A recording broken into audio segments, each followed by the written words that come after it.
Welcome back, everybody, to another edition of Sports Frenzy with the help of our News 8 sports correspondents, Dean Holzwarth and Andy McDonald. We've got a great show planned for everybody today. We're going to obviously talking about the hot starts for the Detroit Pistons, who are currently on an 11-game winning streak, and kind of comparing that to the Detroit Red Wings, who are also having a great start to the year. We'll do a college whip around. We've got a lot of sports to talk about, and of course, we will get to the Lions in just a little bit, but that's for later. We do want to begin by sending some congratulations, though, to the Grand Rapids Griffins as they keep on their winning ways. They are currently 10-0-0-1 to start the year. Again, we talk about how great it is that our local teams are doing really well, but I mean, this is kind of otherworldly what we're seeing right now from the Griffins. I mean, they cannot be beat, at least in regulation right now. Obviously, a franchise record for most wins to start the season. I looked at some of the stats. They kind of rank first right now in all the AHL in goals, 4 goals a game. So they're producing on offensively. John Leonard has 14 points and 10 goals through the first 9 games of the Griffins. So, lots of really good positives right now for the Griffins. And they got a game tonight as we're recording, and they play at home Friday and Saturday this weekend against the Checkers. So we'll see if they can continue this great run. Yeah, no, it's been awesome so far to follow. They just can't seem to lose. And yeah, John Leonard, you mentioned, he's been a great addition. I mean, last year he was a 36-goal scorer for those Charlotte Checkers. They actually made it to the Calder Cup Finals last year. So that's a team you get to see this weekend that you don't get to see very often, come into the Van to play. So that's a pretty cool reason to go. But yeah, he's been excellent so far with 10 goals in that many games. I mean, obviously they've played it one more, but still, it's impressive that he's been able to score that many. Yeah. This early on in the addition that he's been. Amadeus Lombardi is one of their best offensive players. He scored his first goal the other day at the school day game that they had actually at 11:30 that late in the season. If you would have told me that he hadn't scored a goal until that point in the year, I probably would have thought they hadn't been playing that well because he's usually one of their most effective offensive players. So yeah, no, it's been incredible what they've been able to do. The goaltending's been good. I mean, when you have a record like that, everything's probably going well, and they're definitely not. There's not like it's a complete lock or anything like that. They've just been playing a lot better than everybody they've been playing against so far. Mm-hmm. Yeah, no, credit again goes out to Dan Watson. He's got those guys all ready to go. Again, looking great. And again, like Dean said, you've got 2 chances to catch them this weekend against the Charlotte Checkers. So if you haven't been out to a game yet, you like some really great hockey, you want to keep cheering on the hometown team, well, this is your chance to do that on Friday and Saturday. All right, well, let's stop all the praising now and get on to some of the negatives, that being with the Detroit Lions. They fell to the Philadelphia Eagles Sunday night 16-9. A very poor offensive showing from the Detroit Lions, coming off a game when they scored 44 points against the Washington Commanders. Guys, initial reactions to this game, obviously not the result we wanted. Yeah, no, it definitely wasn't that. It was anything but that. I think I said last week coming into this show, if we were to come on here after a win, no matter how they got it, if you get a win in Philly, you're going to be like, that's probably one of the top teams in the NFC. Right. Unfortunately, it's kind of feeling like the opposite right now. They're definitely not at the bottom of the NFC or anything crazy like that. I'm not going to overreact in that way, but at the end of the day, I think a lot of their flaws showed in this game again. Their offensive line just really isn't that good this year. I think that they made a mistake not adding to it at the deadline and also just not making moves in the offseason when they said that they were good. That's kind of a problem. Obviously, it's been shown at this point. I mean, Jahmyr Gibbs was able to make some plays in that game still, and they were able to run a couple times David Montgomery, but they kind of went away from that too and then tried to pass, even though Jared was clearly off in that game, and it seemed like he never had more than 2 seconds to throw. I think there was 5 batted balls in that game when he went back to pass. The Eagles were getting their hands up, and it's not like Jared's a short quarterback. I think he's 6'6", if I'm correct, and that doesn't make it that much sense that was happening too. So yeah, it was just a lot of things were out of sorts, and then obviously I'm gonna take a little bit of the blame on Dan Campbell in this one. The 4th downs, like at some point, when is it not like I get it, it's your identity. Enough is enough sometimes. Yeah, and it's like you went for it how many times, and like running it with Jahmyr Gibbs on a 4th and you could call it 1. It looked like almost 2. Yep. They ran him with him on that play, which was kind of ridiculous. And then just they go to 3 passing plays in a row after that, and some of them they were like 4th and 5, 4th and 6, and you're trying to get it when your line hasn't been blocking for you all game and Jared hasn't been open. Amon-Ra St. Brown, I mean, I don't think we've ever had to say anything bad about him, but the last few games it looks like he's been off a little bit. I mean, I'm not going to say like some of those balls are behind him, but he's obviously put a really high standard for himself, and we hold him to that, as people that watch him. But like he's been dropping the ball a little bit more, and that's kind of been a thing. It's gonna have to be a thing to pay attention to now going forward, because it's been happening, on and off for a few weeks now. So just a lot of things you're not accustomed to seeing the Lions do on offense. They did wrong, and their defense was playing so well that in that game, if you punt the ball a couple of times and get field position, it probably changes the whole game. Or just kick a field goal and get points when you got 4th and 5 or 4th and 6 on a couple of those. It's just that once it didn't work twice, and then the fake punt. I mean, there's just so many things you can complain about in this game. But for me, that was kind of the biggest thing. Like, just don't do that. And obviously, the pass interference at the end of the game, I'm not going to point to that and say that was why they lost. I'm going to go back and say that those going for it on 4th down and Jared Goff not playing well, offensive line not playing well, as a whole, the offense didn't look very good against good competition again. That's the problem to me right now. Yeah, and you make lots of good points. Obviously, very disappointing. A lot of points you made, I agree with. The one thing I don't agree with is I think the offensive line play, you went against a really, really good defensive front, right? A defensive line. So, I think we can give a little bit of a little grace, I think, to the offensive line because, like I said, they were playing against one of the best defensives, and they just got pushed around, right? Jared had no room to pass. He looked really, really bad. That was one of the worst games I think I've seen. I don't know if it had to do anything with the gloves or the cold weather. Like, I really don't know, but it just didn't look like him. And it looked like their best option was just throwing out the Gibbs every single time, and just letting him run because, the 4th down calls, the gambler, Dan Campbell, sometimes you just have to stop rolling the dice, right? No doubt. Be a little bit smarter sometimes, right? You just think, hey, our defense is playing really, really, really, really well right now. Let's just pin them deep. Let's make them go down the field because it's not like Philadelphia's offense was scorching. The Lions defense was playing really, really well against them, and so that's a positive right there. But I just think that they have to obviously get back to doing what they've been doing, and I think they have 3 home games in a row now to get right, and I think they will.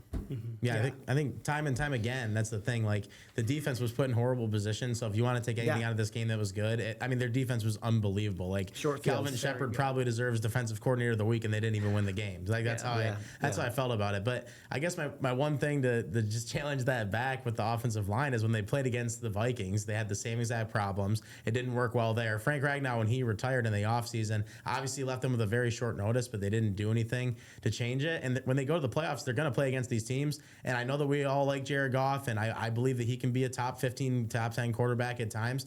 But he's probably only as good as his offensive line is. And I think it proved again because even though all those weren't his fault, he was rushed and had to throw fast. It clearly got in his head. Like, he was making throws that weren't even there yet, trying to get it to spots because he was worried about somebody getting to him again. There's no mobility back there, and if they play against lines like that in the playoffs, which they're probably going to have to again, I would think they're going to get the Rams in a couple weeks. We'll see how that goes. Like, if you run into those teams again in the playoffs, I think that's going to cause more problems for them up front. Right now, I don't know how much better that unit can really get. Right, and we're not healthy either. We have an injury. Taylor Decker's banged up, so I think that plays a part into it as well, along with Philly's pass rush. Like Glasgow, Rutledge, those are the guys that I'm looking at. Like, they're just not getting. Sewell got beat in a couple plays. He's going to go against the best defensive ends, in the world. So he's going to get beat sometimes. It just seems like up the middle right now, they can't stop anybody. They can't run between the tackles. They can't do anything right there. And that's what makes this team go. That's why they've been good in the past bunch of years because they blocked. And right now, they're just not getting it done for me. So, just a couple of stats. Obviously, with Jared Goff struggling, I think that was probably one of his lowest completion percentage. 38%, Yeah. Phil?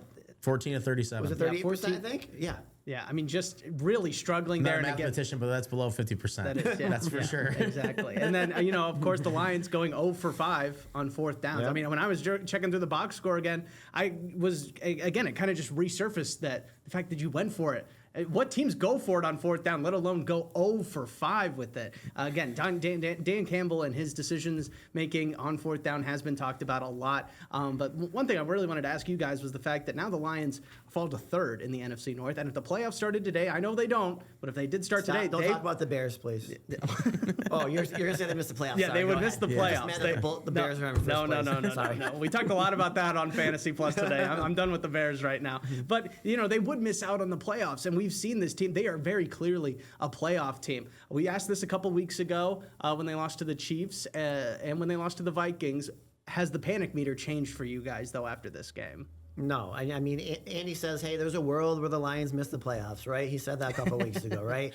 But no, I think that the Lions are still one of the top teams as long as they stay healthy, right? As long as kind of Dan Campbell gets to feel more I think he knows he made some mistakes with his play calling. His play calling looked great against Washington, wasn't so good against the Eagles. So going forward, he says he's going to be play calling for the rest of the season. So really, let's see how he kind of attacks each game and kind of mixes things up a little bit better than he did. Because obviously he was trying to do the same things he did against Washington, and you just can't do that stuff. So my panic meter, I think they're going to be okay. Like I said, these next 3 games will be big, all at home. And if they win these next 3 games, I think they'll be back in the playoff hunt, so to say. Yeah, for sure. They were on the sniffing around graphic on ESPN, and that was pretty crazy to see the other night on Monday Night Football. I was like, I can't believe that's even a reality. But yeah, I mean, as you said, Dean, I did mention that a couple weeks ago. I mean, it's not like it's impossible that happens. I don't think that it's going to happen. They have 3 games, coming up at home here. You got the Giants, the Packers, and then you got the Cowboys. Jared Goff mentioned it right away because obviously he's looking forward to playing there again. But here's the thing about the Bears, and I don't want to hear about them. They're in first place and they're in the division, sure, but they have a negative point differential. Nobody else in the NFL has that. They're playing against bad teams. They're getting wins. I want to give Ben Johnson credit because he deserves it. I mean, that team even having the record it has, I think says a lot about what he's been able to do so far as a coach over there. But yeah, it's obviously not. I don't think it's going to stand. I think the Packers or the Lions are both better teams than they are. So one of them will probably end up winning the division in the end. But it just feels like that's you don't want it to come down to that. I'll tell you that much because the Lions obviously outside. Jared Goff struggles outside. We all watch the same thing. It looks like he does to me every time, whether it's the gloves or not. It seems to be a problem for him a lot of the time. And that last game of the year, it's in Chicago, and under Dan Campbell, they have not had a very good track record playing in Chicago. So hey! I was there last year at the game. They actually crushed them. They played very well last year. At the end of the year in January, I get a little nervous about that. So a couple years ago, I went to the game, and I had the complete opposite thing happen. So it wasn't great, but So I'm scared about that game too, Andy. About that last game. It's coming nerve-wracking down for sure. It can't matter. That's the thing. Exactly. So the Lions need to take care of business at home and get to the point where that doesn't matter. Yep. Because right now again, it's like the panic meter sure isn't high for them missing the playoffs, but I think coming into the year, everybody wanted the Super Bowl still, right? That's the whole point of this organization. And right now, I don't really think they're a Super Bowl contender unless they find a way to fix what's going on up front and they find a way to fix their run game. I just think so it depends on what you look at. Like if you look at championships or you look at making the playoffs, for me, I think this franchise wants to win a Super Bowl, and that's pretty clear. Right now, it looks like they're a little bit further away from that than maybe we thought, like coming into the season. They have some things they have to fix, that's for sure. Right. Well, the Lions get a chance to kind of right the ship on Sunday against the New York Giants, but they have a quick turnaround because, of course, it's Thanksgiving. They're going to be playing the Green Bay Packers on Thanksgiving Day. I think this game against New York in particular is very important because you need to not only win this game to get back into the win column and kind of prepare yourself to take on a division opponent, but you need to kind of put this game away fast because you only have a few days off. You don't have the full week. You have to play again on Thursday. So, again, this is very important to put this game away as soon as possible. If they lose this game, they miss the playoffs. I promise you right now. That means that locker room is gone. This is there's no way that locker room There's no way they lose to the Giants. There's no way. That's what I'm saying. The locker room is not being lost off of one game to the Giants. I'm telling you that if it somehow happened, I would be that concerned. I'm not saying that's going to happen. They're not going to lose the Giants, but if they did, I think that at that point I would tell you they're going to miss the playoffs. My only worry about the Giants is they have a very good pass rush. They do, and that's they one only have problem, 2 wins, obviously. and so that would be my only concern. So that's what they kind of have to handle. So hopefully they learned from what happened in Philly. I'm not sure if Jackson Dart's back or not, but if he is, he's caused trouble for a lot of teams. I mean, obviously they're missing Scadaboo right now, and that's a big deal for them, but. I mean, Tracy had a pretty good game last week out of their backfield, too. So, I mean, they still have some players in that offense that can put up points, and anything can happen, obviously, in the NFL. But this is where you got to just go with what we've seen in the past. They don't lose after a loss, and I don't think that this is going to be the time that happens. But if it does, I mean, I'm just saying, if it did, I feel like we shouldn't be coming in here saying the same thing at 6-5. That feels like a real problem at that point with how good their division is. So it doesn't matter how little the opponent seems or what it is. Right now, every game for the Lions is a big game until they get themselves out. I agree of with that. Yeah, I will agree. If they did lose to New York, I would move up the panic meter a little bit. Yeah, 100%. Yeah. We all would. Every Lions fan in the state of Michigan would. Yeah. So it's like and it feels like we've been doing this all year. Like they get to a game that matters, or like a team that's actually good, and they lose, and then they come back and do what they're supposed to do against a bad team. But at some point, I think the game against the Packers on Thanksgiving, that's gonna be their chance to turn it and make people actually think, okay, this team is still there and going in the right direction. They can beat up on the Cowboys, Giants, whatever. That's not going to do anything for me. Like that game against Green Bay is huge. Like they cannot lose that game. I think that's the one that you really got to like circle if they can get by the Giants. Absolutely. And we'll definitely be talking a lot more about it in next week's episode leading up to that Thanksgiving Day game. Let's shift gears now and move over to two other Detroit teams that are relishing in some winning ways, namely being the Detroit Pistons, who are currently on an 11-game winning streak. They have the best record in the entire Eastern Conference, doing it with so many injuries too. Cade Cunningham's missed time, Jalen Duren's missed time, Isaiah Stewart has missed time, Tobias Harris is out right now. How surprised are you guys, given the fact that this team is still really relatively young, they're still dealing with injuries, and yet they're still first place in the entire conference and on an 11-game winning streak? Yeah, I'm excited. As a longtime Pistons fan, I just love watching this team play.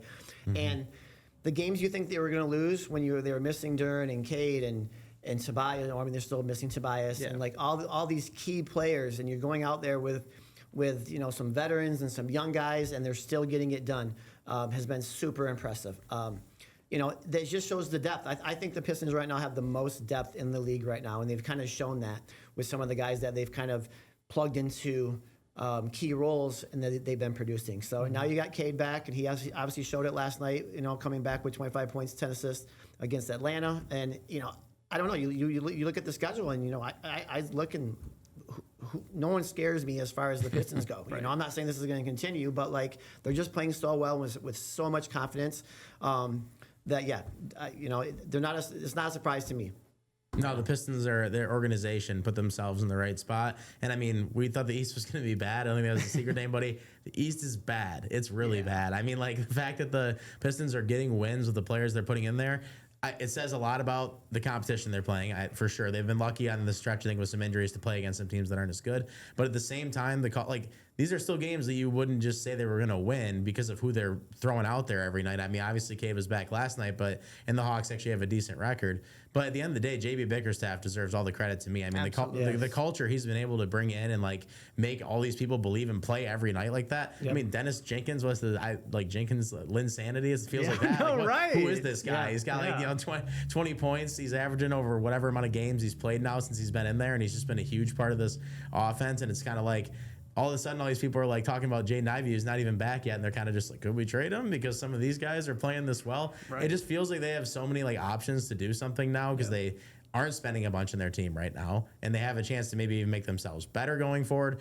There's just so much to be excited about, and I think what you said, Dean, about just watching in general, this is the most fun I've had watching an NBA team, and I can't even tell the way they play defense is exciting. Right. It is literally exciting to watch. Yeah. And Thompson just loves that. That's all he wants to do is play good defense. It's He's going to score man. your 9 to 10 points and get 7, 8 rebounds, but he just loves playing defense. You see Cade getting steals and stuff, dude. It's he's a superstar, right? He's supposed to be playing doesn't matter. He's out there getting steals, getting buckets. I love it. It's so much fun to watch. No, and again, and what you both kind of said, they want to be out there. I mean, it's easy we've seen it so many times with the NBA recently, is that these guys, they'll take a couple nights off maybe, or maybe, not try as hard on the defensive side of the ball. Everybody that gets into that game, everybody that suits up for the Pistons game in and game out is itching to get in the game and play some defense, grab some rebounds, and it is contagious to watch. The winning is just really amazing, considering just 2 years ago we were talking about the Pistons being one of the worst teams of all time.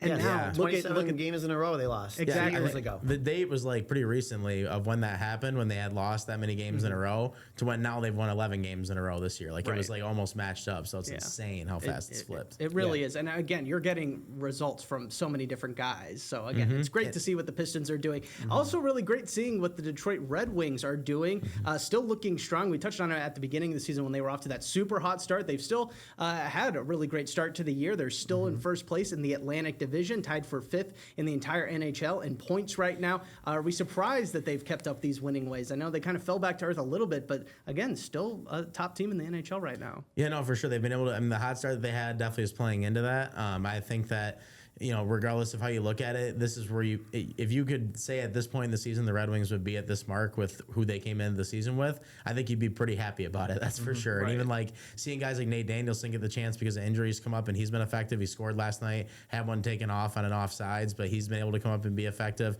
Obviously, Emmett Finney has just continued to be good since we talked about him a couple weeks ago. Earlier in the season, he had another goal last night. He's been a big part of it. So the young guys are just playing for him right now. I mean, Standing Pelika's been great on defense, and he's played a lot in the power play unit. So it seems like, they've been able to find a way to be strong in the power play still, which has been what they were able to do last year and was kind of their calling card. And they've been getting enough. There's a couple things that do scare me about this team. I think we'll get to that in the next segment. But overall, I think you have to be happy with where they're at. It's going to be interesting to see if they can keep it up. Right. Yeah, what I've liked most about the Red Wings is the fact that, I think last few years, they lose a couple and they would kind of like steamroll, right? Like it continued to lose games. So now, they lose a bad game on Saturday.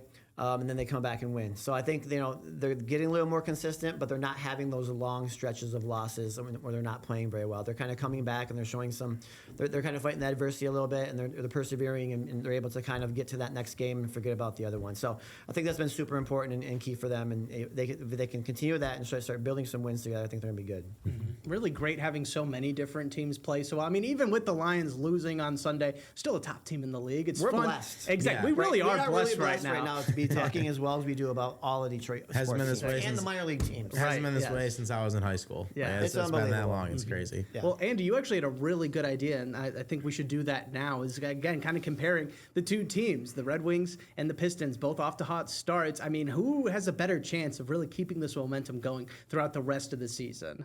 I mean, go ahead. Yeah, I mean, for me, I would go with the Pistons. Like, I can't. There's no way that I could find a way that the Red Wings would be better right now, just because. I mean, in the NBA, it's more of a singular sport. You can have one player that's really good, and it can kind of just influence the rest of the team and take over. And Cade's that guy. I mean, he is turning in. We talked about how he was probably a star coming into the season. He's got a ways to go to prove that he can be like a superstar night in, night out.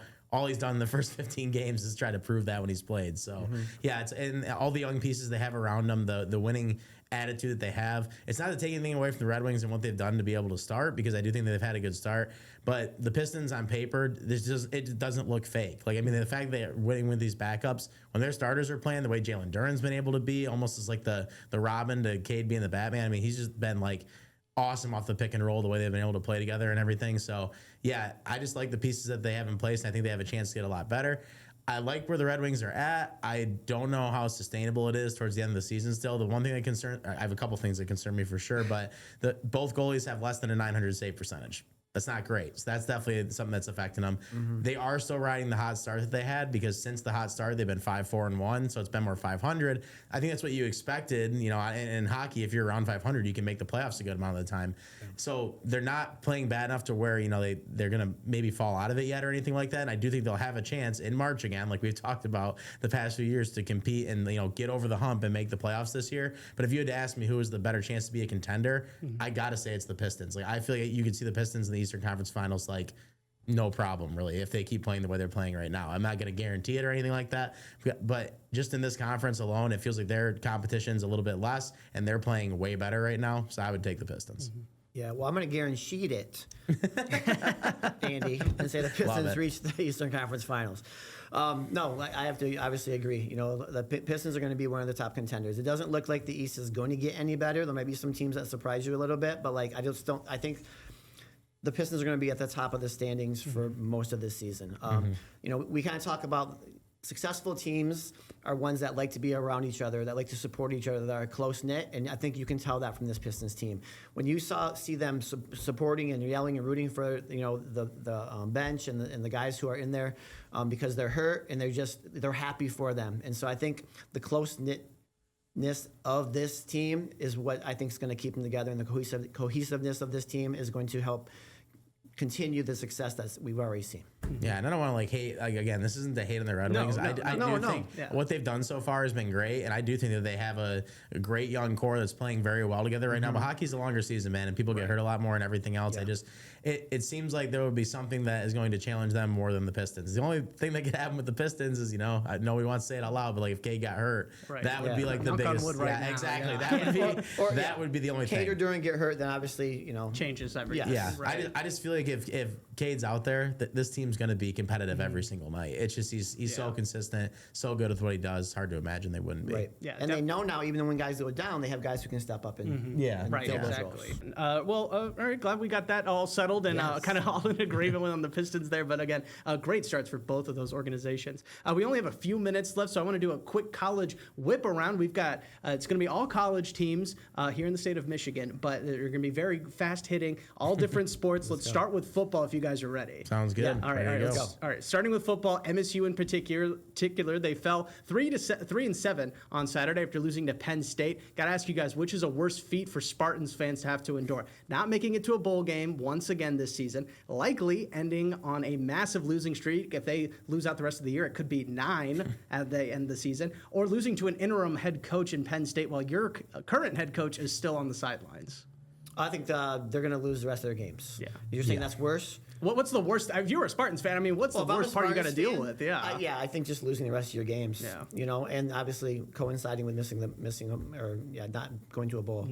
No, I would say if you're a Spartan fan, it definitely would be having your head coach still on the sideline. Well, Penn State does that again because not that to say that any of this is like factual reporting, but I've definitely been hearing some murmurs and some stuff's been out there about him maybe not getting fired going I into heard the next same season. thing. Yeah, He's and coming back next year. That's by the something way. we can talk That's another about. talk, yes. We can talk about something more in depth I here heard in the the same future, thing, but because they don't want to pay. It's not reported right now or anything like that. But Nothing is it confirmed, but no, Right. it is definitely out there that he may be coming back next year still because they kind of just put themselves in a hole with the money. So if I'm a Spartans fan, that's the worst because it's probably not getting any better. Right. All right. Well, let's move on to the Wolverines now. They barely squeaked by Northwestern on a last-second field goal over at Wrigley Field. They're up to number 18 now, though, in the college football playoff rankings. How can they avoid an upset versus Maryland this weekend with Ohio State on the horizon? Well, I mean, I guess if they're looking ahead to Ohio State, that's the biggest problem they could probably have, which is definitely a challenge, and Jerome needs to get his guys in order to do that. You want to talk about head coaches that maybe don't know what they're doing either. Again, with what we watched on Saturday, it just seemed like the 5 turnovers in that game and all the problems and everything else. Don't look ahead. Get your guys ready to play in this game. And I think Maryland has lost like 5 or 6 in a row going into this game. Don't lose. Just don't lose this game. Get a chance in that game, and anything can happen. So. Yes, you don't want to go into Ohio State coming off of a loss, right? It would just take a lot of the luster off of that matchup, right? It would mean, I feel like it would mean nothing at Right. that point. And when to you them. become the first college football team in history to commit 5 turnovers and not force a turnover, that's crazy to me, Yeah. right? You guys see that stat? No. Yeah. That's First college football team ever. I did to see have that. 5 Yep. turnovers and not force And one win a and still game. win the game. Bad turnovers, too. Bad turnovers. Bad turnovers. Right. And a walk-off in a baseball stadium, that's pretty fitting. Yeah, no, for sure. Yeah. All right. One last football team I want to talk about because they are having a really good season, and we really don't spend a lot of time on that, and that is the Western Michigan Broncos.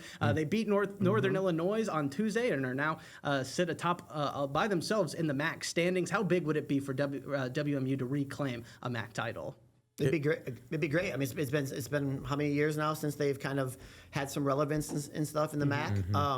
So no, I think it'd be big for them. Obviously, we saw what the hockey team did with their national championship. Yeah. So the football team is playing well, and they're getting some big wins against key opponents. Yeah, no, for sure. They've been chasing this since PJ Fleck. I mean, that would be huge for them to be able to get this done because it finally gets them, feeling like they're back in that spot. Like I think when Western Michigan had PJ there, they kind of raised their expectations for what they want from their football program year in and year out, and they haven't found it since. Had to do a little bit of searching between coaches, and now they finally seem to have the right one right now. So it's going well for them. Yeah. All right. Over to the hardwood now. MSU still undefeated on the year after crushing Kentucky Tuesday night. They have 2 top 25 victories already on the season, and they're still undefeated. Guys, are they underrated a little bit right now? Yeah, this is why I said with Tom Izzo, you don't ever want to count him out because he gets those guys ready to play no matter what. Again, I still believe what I said to be true, that eventually this will catch up to him. I mean, in years past, they've had random losing streaks in the Big Ten where it's they're losing to these teams that doesn't make any sense.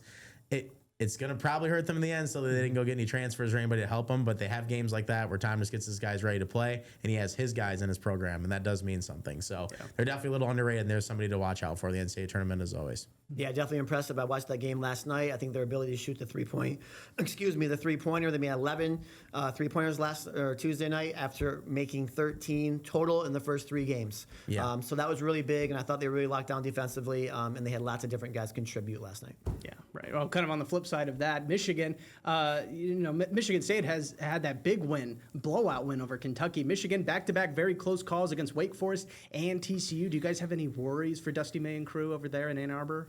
No, I just still think they're learning to play together, right? You're going to have some of these close losses. Obviously, going on the road at TCU was a tough game, and the Wake Forest game, obviously playing in downtown Detroit, was a little bit wonky. But they found a way to win, right? And I think that's just going to help with confidence-wise. And like I said, they're just kind of learning to play with each other now. So these games are obviously good when you win them. because now you can, like I said, learn from them. Yeah, no, for sure. I think there's no reason to like panic. Michigan's still going to be a good basketball team this year. I mean, I have no question about them really making the NCAA tournament or anything like that. They still were able to win these games, the ending, as you said, which I think that is a great point. Like, especially that Wake Forest game. Gosh, so many things went wrong at the end of that game. They found a way to pull it out. Yeah, it was ridiculous. But I will pump the brakes a little bit on just saying they're going to win the Big Ten, because I don't think that that's the truth anymore. I need to see like the culture part of Dusty May's program. Right. Like, he needs to get these guys to play together and play for something. I think that's the biggest thing we need to see going forward. Middle Tennessee State probably isn't going to be the best marker for that, but there'll be some games coming in the future that'll definitely tell us more. All right, awesome stuff. Well, guys, another great episode. Really appreciate you guys stopping by once again, and we'll be back again next week, I should say. Not tomorrow, next week. Back again next week with another episode of Sports Frenzy. Hope to see you guys then.